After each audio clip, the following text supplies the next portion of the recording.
Hello बच्चों, चलिए प्रश्न को पढ़ते हैं। इसमें लिखा है कि रेलगाड़ी उत्तर से दक्षिण की ओर एक समान चाल से जा रही है, तो क्या उसकी धुरी के सिरों के बीच विभवांतर प्रेरित होगा? तो चलिए बच्चों, इस प्रश्न की मूल अवधारणा को हम देख लेते हैं। तो बच्चों हम यहाँ पर देख लेते हैं। इस प्रकार से मान लीजिए ये हमारा चुंबकीय क्षेत्र है बच्चों। इस प्रकार से ऊर्ध्वाधर नीचे की ओर इस तल में बच्चों,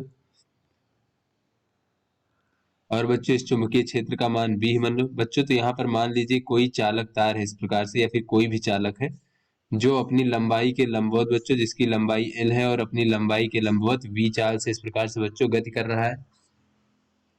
तो ऐसे में बच्चों यहाँ पर जो है इसके, अगर ये चुंबकीय क्षेत्र में गति करता हुआ बच्चों चुंबकीय बल रेखाओं को काट रहा है बच्चों, तो फिर या फिर चुंबकीय फ्लक्स रेखाओं को काट रहा है, तो इसके सिरों पर बच्चों जो है गतिक विद्युत वाहक बल प्रेरित हो जाएगा।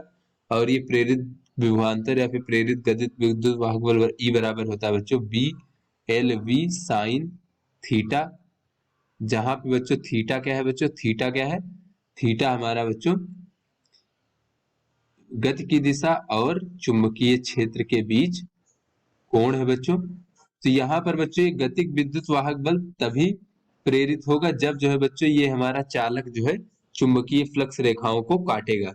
तो चलिए बच्चों अपने प्रश्न को हल करते हैं। तो यहाँ पर बच्चों कहा जा रहा है कि एक रेलगाड़ी उत्तर से दक्षिण दिशा की ओर एक समान चाल से जा रही है, तो क्या उसकी धुरी के सिरों के बीच विभवांतर प्रेरित होगा?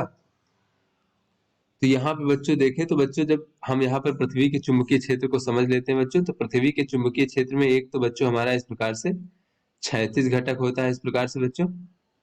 इसे हम बच्चों BS से प्रदर्शित कर सकते हैं, और इसकी दिशा किधर होती है बच्चों, चुंबकीय क्षेत्र की दिशा उत्तर की ओर होती है। और बच्चों दूसरा घटक जो हमारा होता है वो ऊर्ध्वाधर होता है बच्चों, ऊर्ध्वाधर घटक इस प्रकार से बच्चों ये हमारा ऊर्ध्वाधर घटक होता है इस प्रकार से। इसे हम BV से प्रदर्शित करते हैं बच्चों। तो ये हमारे पृथ्वी के चुंबकीय क्षेत्र के क्षैतिज और ऊर्ध्वाधर घटक हो गए। तो बच्चों यहाँ पर उत्तर की ओर जो है, अगर उत्तर से दक्षिण की ओर कोई हमारा रेलगाड़ी चलेगा बच्चों इस प्रकार से, तो यहाँ पर बच्चों इसकी जो धुरी होगी बच्चों इस प्रकार से, तो बच्चों धुरी जो है बच्चों, ये धुरी ये जो क्षैतिज घटक है इसको तो नहीं काटेगा, क्योंकि ये क्षैतिज में हमारी धुरी इस प्रकार से चल रही है। तो ये क्षैतिज में जो हमारी बल रेखाएं हैं BH यानी क्षैतिज घटक की बल रेखाएं, उनको नहीं काटेगा। किंतु बच्चों ये जो हमारा पृथ्वी के चुंबकीय क्षेत्र के ऊर्ध्वाधर घटक है बच्चों, इसकी बल रेखाओं को काटेगा। तो ऐसे में बच्चों यहाँ पर जब ये चुंबकीय बल रेखाओं को काटेगा बच्चों, तो यहाँ पर जो है चुंबकीय जो बच्चों धुरी के सिरों पर बच्चों है वो प्रेरित विद्युत वाहक बल उत्पन्न हो जाएगा।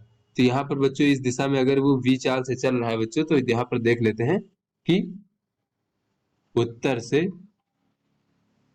दक्षिण की ओर रेलगाड़ी के चलने पर बच्चों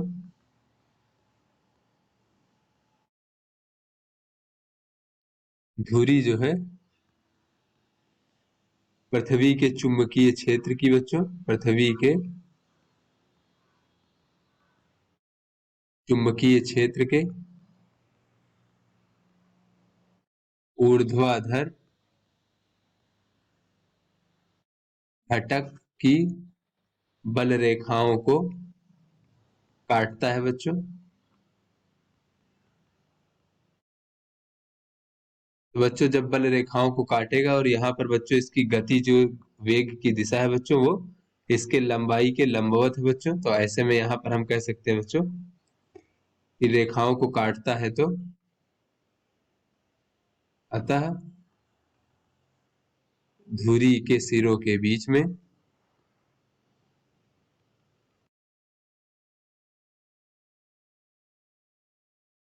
विभवांतर, यानी कि जिसे हम बच्चों